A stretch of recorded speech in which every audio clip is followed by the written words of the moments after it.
கைலாய மலையோட ரகசியங்களை தெரிஞ்சுக்கணும்னு நினைக்கிறவங்க ரொம்பவே சீக்கிரமா மர்மமான முறையில இறந்து போயிடுறாங்க. இன்னைக்கு வரைக்குமே யாரு என்ன முயற்சி செஞ்சாலும் இந்த கைலாய மலையோட உச்சிக்கு போகவே முடியல. உண்மையிலேயே சிவபெருமான் தன் மனைவி பார்வதியோட கைலாய மலையில வாழ்ந்துட்டு வராங்களா? இது எல்லாத்தையும் இந்த வீடியோல பார்க்கலாம். இந்த வீடியோ ரொம்பவே இன்ட்ரெஸ்டிங்கா இருக்கும். அதனால வீடியோவை ஸ்கிப் பண்ணாம கடைசி வரைக்கும் பாருங்க. கைலாய மலையோட ரகசியங்களை தெரிஞ்சுக்கணும்னு நினைக்கிறவங்க இறந்து போறதாவும், தெய்வ பக்தியோட போறவங்க நல்ல நிலைமையை அடையறாங்கன்னு நம்பப்படுது. கைலாய மலையை யாரெல்லாம் ஏற முயற்சி பண்றாங்க அவங்களோட இளமை பருவத்திலேயே முதுமை தோற்றத்தை அடையிறதாவும் பலராலும் நம்பப்படுது. உண்மையிலேயே சிவனும் பார்வதியும் கைலாயத்துல வாழ்றாங்களா? 8849 மீட்டர் உயரம் கொண்ட இந்த உலகத்தோட உயரமான மலைன்னு சொல்லப்படுற மவுண்ட் எவரெஸ்டோட உச்சிக்கு போக முடிஞ்ச மனிதர்களால 6638 மீட்டர் உயரம் கொண்ட இந்த கைலாய மலையோட உச்சிக்கு ஏன் போக முடியல? பிரம்மன் வசிப்பது சத்தியலோகம், விஷ்ணு பகவான் வசிப்பது வைகுண்டம், சிவனோட இருப்பிடமே கைலாயம்னு சொல்லிட்டு நம்ம முன்னோர்கள் சொல்லியும் ஆன்மீகத்துல படிச்சு தெரிஞ்சிருப்போம். சத்தியலோகமும் வைகுண்டமும் மனிதர்களோட கண்ணுக்கு தென்படாது.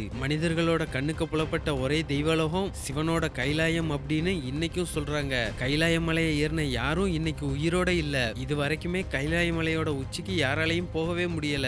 ரஷ்யாவுல இருந்த ஒரு மவுண்டைன் கிளைமர் கைலாய மலையை ஏறலான்னு முடிவு பண்றாரு. அவரால் இந்த உலகத்தோட உயரமான மலையான மவுண்ட் எவரெஸ்டை ஏற முடிஞ்சிச்சு. அதனால அதை விட உயரம் குறைந்த இந்த கைலாய மலையை ஈஸியா ஏறிடலாம்னு நம்பி இருக்காரு. நிறைய பேர் தடுத்தும் யாரோட பேச்சையும் கேட்காம அந்த கைலாய மலையை ஏற ஆரம்பிக்கிறாரு. ஒரு குறிப்பிட்ட தூரத்துக்கு போனதுக்கு அப்புறமா அவரால் அந்த மலையை ஏற முடியல. அதிகமா அவருக்கு மூச்சு வாங்கி இருக்கு. ஆனா அந்த கைலாய மலையில போதுமான ஆக்சிஜன் லெவல் இருக்கு. ஆனா இந்த சமயத்துல கூட அவர் பின்வாங்காம முன்னேறி மலையேற ஆரம்பிக்கிறாரு. கொஞ்ச தூரத்துக்கு போனதுக்கு அப்புறமா அவரோட இதய துடிப்பு வேகமா அடிச்சிருக்கு. ரொம்பவே விசித்திரமா அவரோட முடி மற்றும் நகங்கள் ரொம்ப வேகமா வளர ஆரம்பிச்சிருக்கு. அது மட்டும் இல்ல, அந்த மலை ஏறும் போதே அவரோட உடல் மற்றும் முகம் வயசான தோற்றத்துக்கு போக ஆரம்பிச்சிருக்கு. ஆக்சிஜன் லெவல் ரொம்பவும் கம்மியா இருக்கக்கூடிய மவுண்ட் எவரெஸ்ட்ல கூட இவரால ஈஸியா போயிட்டு வர முடிஞ்சிச்சு. ஆனா இந்த கைலாய மலையில அவரால் பாதி தூரத்தை கூட அடைய முடியல. அவர் திரும்பி வந்ததுக்கு அப்புறமா சொன்ன விஷயம் என்னன்னா, ஆரம்பத்துல இருந்தே ஏதோ ஒரு சக்தி மலை ஏற விடாம என்ன தடுத்துக்கிட்டே இருந்துச்சு. உண்மையிலேயே கைலாஸ் பருவதம் மேல ஒரு தெய்வ சக்தி இருக்குதுன்னு அப்போதான் அவர் நம்புறதா சொன்னாரு. ரிசர்ச்சர்ஸ் இந்த மலையை ஆராய்ச்சி பண்ணதுக்கு அப்புறம் என்ன சொல்றாங்கன்னா, எந்த இடத்துல இந்த கைலாய மலை இருக்குதோ அததான் இந்த பூமியோட மைய பகுதின்னு சொல்றாங்க. நம்ம கைலாய மலைக்கு பக்கத்துல போயிட்டோம்னா நம்மளோட காம்பஸ் அங்க வேலை செய்யாது. கைலாய மலையில தான் இந்த 4 திசைகளும் சந்திக்கும்.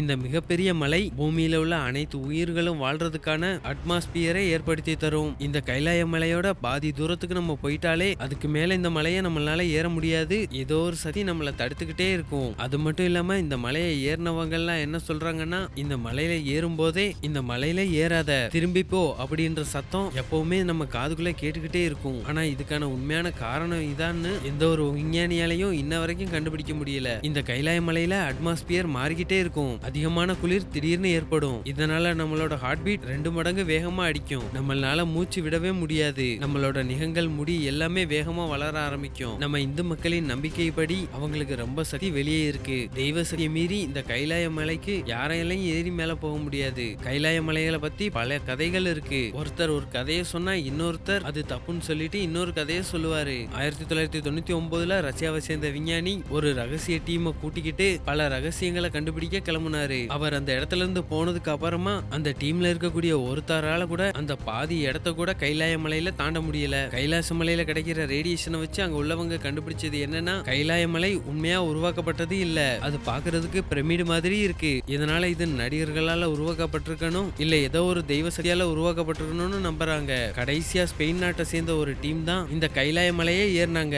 அன்னையில இருந்து இன்னைக்கு வரைக்குமே யாருமே கைலாச மலையை ஏறதுக்கு அனுமதி கொடுக்கவே இல்ல. இந்தியா மற்றும் திபெத்துக்கு நடுவுல இருக்கக்கூடிய இந்த ஒரு மலையை இந்த உலகத்தோட பல பகுதி மக்களும் புனித ஸ்தலமா தான் பாக்குறாங்க. இந்து மக்களின் நம்பிக்கைப்படி நம்ம இறந்ததுக்கு அப்புறமா தான் கைலாய மலைக்கு போய் அடைவோம்னு நம்பப்படுது. அதனாலதான் உயிரோட இருக்கக்கூடிய எந்த ஒரு மனிதனாலையும் கைலாய மலையோட உச்சிக்கு போக முடியல. இந்த மிகப்பெரிய கைலாய மலைகளுக்கு நடுவுல தான் மிகப்பெரிய ஆறான சிந்து நதி, சட்லாட் ஆறு, ஆக்ரா ஆறு மற்றும் பிரம்மபுத்திரா ஆறுகள் உற்பத்தி ஆகுது. இந்து மதத்தின் நம்பிக்கைப்படி சிவபெருமான் தன்னோட மனைவியான பார்வதியோட தியானம் செய்யும் போதே இந்த கைலாய மலையில ஒரு மயான அமைதி ஏற்படுதுன்னு பக்தர்கள் சொல்றாங்க. 100 வருஷம் 200 வருஷம் இல்லங்க, பல யுகங்களா இந்த கைலாய மலையை சுத்தி பல மக்கள் போயிட்டு இருக்காங்க. ஆனா ஒருத்தரால கூட இந்த கைலாய மலையை ஏற முடியல. பாவம் செய்யறவங்க, இறை நம்பிக்கை இல்லாதவங்க, இவங்க யாராலையும் இந்த கைலாய மலைய நெருங்கவே முடியாது. இறை சிந்தனையோட சிவபெருமானை மட்டுமே நம்பி ஏறக்கூடியவங்களால மட்டும்தான் இந்த கைலாய மலையில ஏற முடியும்னு சொல்றாங்க.